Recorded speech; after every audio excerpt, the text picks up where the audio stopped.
Hello. Yes, hello te. Ay, mayroon po akong tanong.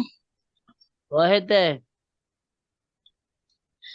Ang aking anak ba, mayroong pumasok na espiritu yung patay ng aking kapatid. Ah? Tapos, Sa nagsabi na kapatid siya, mo? ang May aking anak, pumasok?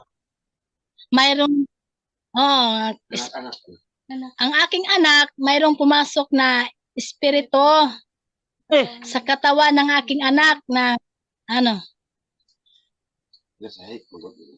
ang aking anak ba, oh, mayroong pumasok na espiritu ah, na aking kapatid yung namatay tapos pumasok siya sa katawan ng aking anak.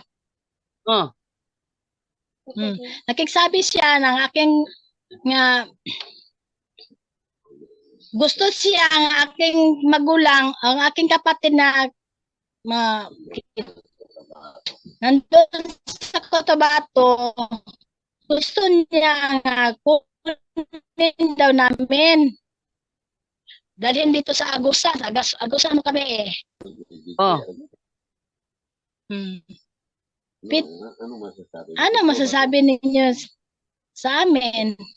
Okay, Brother Totoo Wendell, ba yun? Brother Wendell, ano masabi mo doon, Brother Wendell? Yung kapatid niya, pinasukan ng espiritu ng yumao niyang kapatid at nagsabi pauwiin yung, sino yung? Pauwiin sa agusan yung, basta, yun na yun. Kapatid ko, Mm. kapatid ko Okay. nga Brother Tandaan Wendell? ninyo ito, kapatid, na sa ritual ng exorcism ng simbahan, ang naturang formula ay pagpaalis sa pumasok na espiritu ng mga fallen angels. Sa gathering ng Philippine Association of Catholic Exorcists sa Cebu, kasama na yung mga lay collaborators.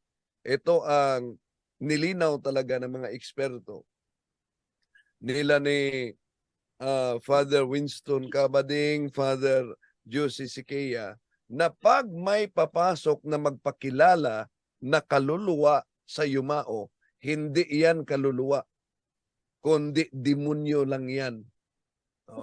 Na nagpakilalang kaluluwa dahil sila ay magaling talaga sa magpagkunwari. So, huwag kayong maniwala.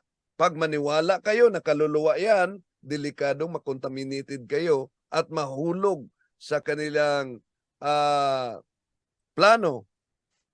Isa nga, naalala ko noon, nang bago pa si Father Darwin Gitgano sa Ministry of Exorcism, tumatawag siya sa akin na may pumasok daw, may dinala daw sa parokya na pinasukan ng mga kaluluwa ng mga Hapon.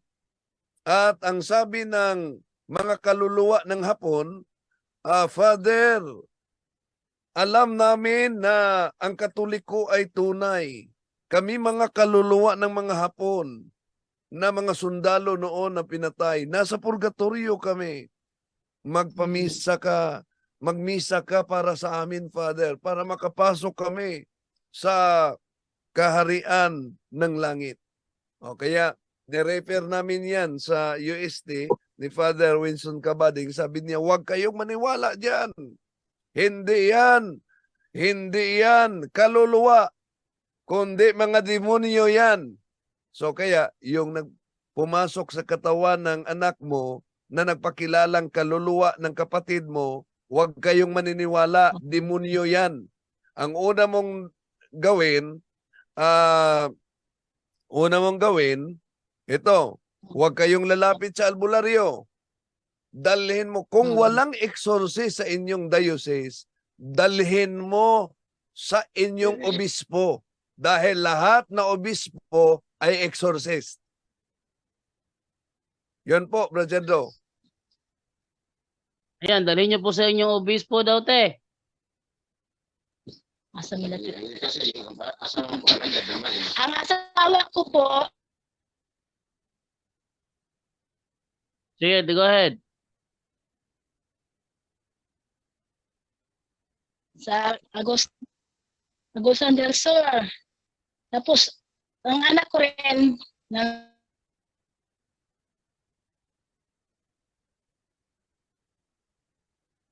Ate, go ahead. gusto sa itong spirito na kunin daw yun ang aking kapatid na doon sa Cotabato. Sabi ni Brother Wendell, huwag kayong maniwala doon. Kung gusto niyo kunin yung kapatid niyo, kunin niyo na lang. Pero huwag kayong magpaniwala na yun na espiritu ng kapatid yung yumao. Brother Jando. Yes, Brother Tata. So, yung na-share ni Brother Wendell kang Father Darwin, delikado yung kapatid niyang na naginip. Contaminated yun, dapat i-process yun dahil yung kaso, tinanong ni Father Darwin ang anong mga pangalan ng kaluluwa. Ibalik, sinakyan ni Father Darwin. Pinangalanan, mga 17 nga mga kaluluwa siguro, yun, 17. At isa ni Father Darwin pag nag-react yung nanaginip ng kaluluwa ng hapon, nag-react. So, kailangan i-process yung undergo na process yung kapatid ng nanaginip ng kaluluwa dahil posibleng process yun o contaminated yun. Yun. Ate Brother Leticia. Jando, Yes, Ted na. pumasok si Brad Niel, yung ex-MCGI. Wait lang te, kasi puno pa. Sige, Naubos ko na. Ate Letesi. Opo. Palungan na. May follow up ka ba te? Opo.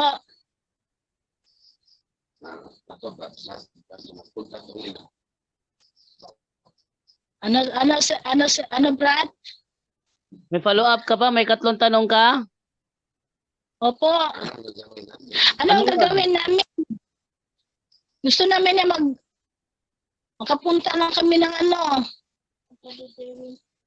Father Makapunta na? Darwin.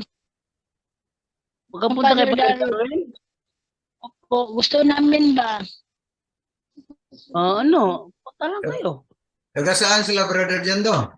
Taga saan kayo te? Agusan del Sur.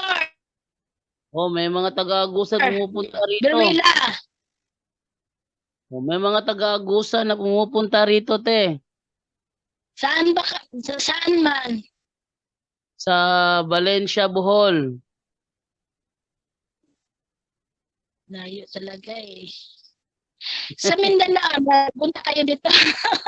Mindanao, may malapit sa'yo si Brother Wendell, taga-Usamis. Baka may sila, Brother Jando, may sources sila. Baka meron kayong exorcist dyan sa inyo te sa Agusan del. Ewan ko brata kasi may pumupunta doon taga-Agusan eh. Ako sa Brother Jando, malapit lang yun sa Butuan eh. Sa Hik po.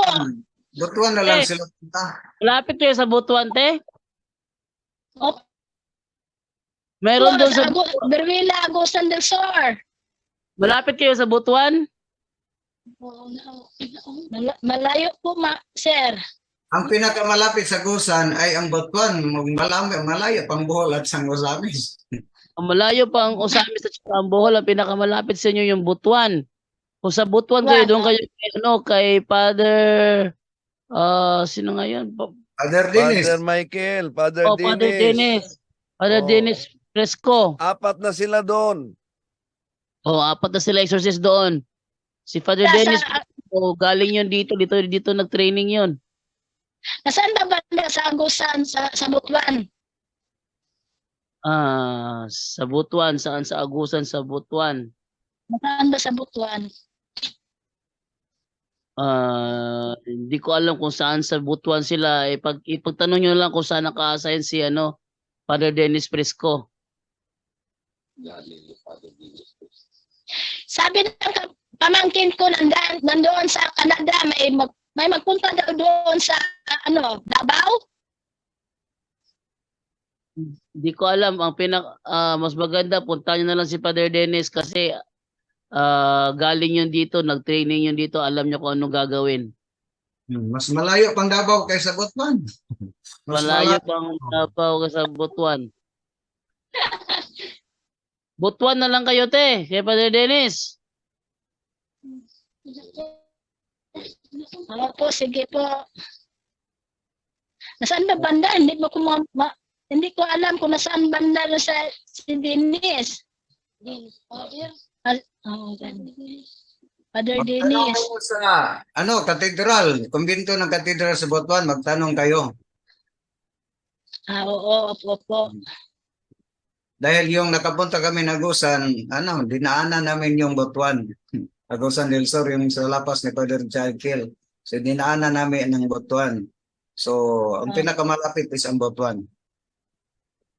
Brajando, ay yung mga exorcist sa Butuan, sila si Reverend, pinakauna na exorcist, Reverend Father Michael Casinelio. Nadagdag si Reverend Father Renato Abu Jr., si Father Dennis Prisco, at si Monsignor Ruel Lasco. So, 4 na sila dyan. So, pwede kayong magtanong sa mga pare sa Butuan kung mayroon kayong kilala kung saan na-assign ito sila. Opo.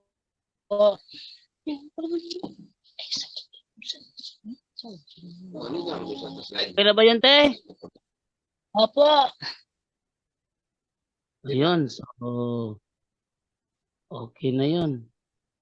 And then, may hinahanap ako sa post si Padre Darwin eh. Nandun yung sa post si Padre Darwin yun, pero hindi ko lang na kung may lugar ba yon na kung saan sila naka-assign. Pero na-post ni Padre, dami niyang post ni Padre Darwin, nahirap hanapin. Ha? Wait lang, try ko hanapin no, kung makikita ko pa yung post niya about doon sa Butuan. Opo. Okay, hindi ko na talaga makita sa dami ng mga post ni Padre Darwin. Hindi ko na makita. Okay. Ay, hindi ko na makita. Sobrang dami talaga na post Padre Darwin. Basta yun na yun. Okay na yun, te. Opo. Punta na sir. kayo. Sir, ang pamangkin ko nandun sa Canabaw, nasabi na siya nga mayroon daw magpunta sa Canada, may magpunta daw sa Ano yan? Toril. Ano yan? Davao. Ano yan mapupunta doon? Ng charismatic. Ay, anong charismatic yan? Ingat ka sa charismatic. May mga mag-speaking tongues yan. Ingat kayo. Dapat ingat kayo sa charismatic kasi may mga charismatic talaga na nalaman. Huwag kayo magpaniwala sa mga ganun. Opo. Okay na ba yun, te? Opo. Okay na po.